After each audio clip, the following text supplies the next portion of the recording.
managang iyong gabi? Alay, wala naman utoy laman. Ay, kaliliit. Arin dalawang ari wala wala akong nakukuha. Pumunta muna doon sa mga inay at magmerienda. Ba't anong meron doon sa mga inay?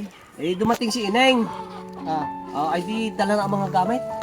Bay, bakit? Ay nag-resign na sa trabaho.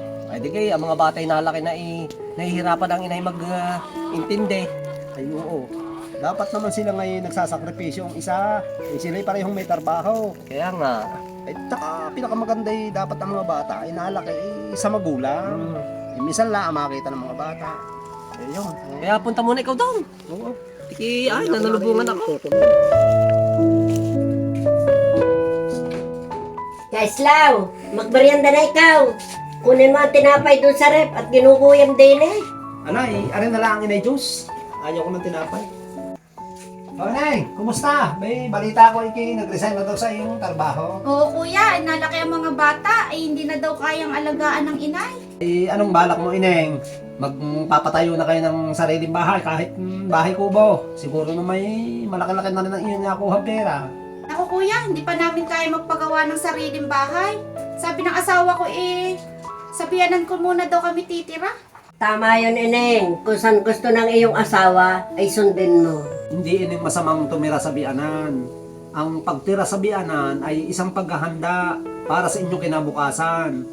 Habang kayo nakatira sa iyong bianan, kayo'y nag-iipon.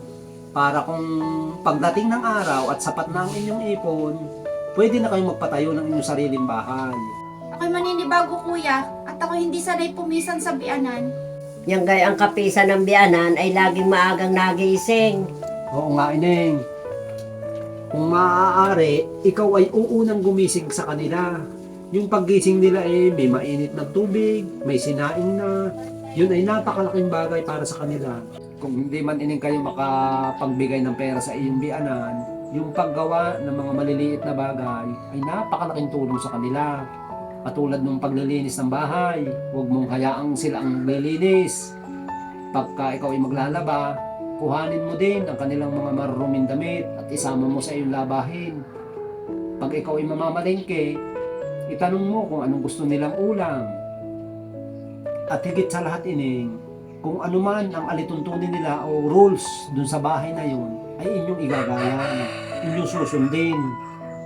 Pag ang mga bata ay malilikot, huwag mong hayaan na may masirang gamit.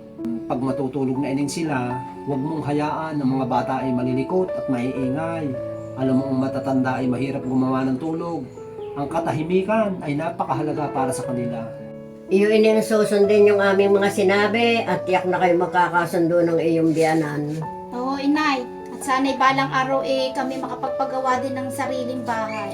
Ako iningigayan din nung una. Ako'y kapisan din ng biyanan. Ay tingnan mo ngayon at kami nakapagpagawa kahit bahay kubo.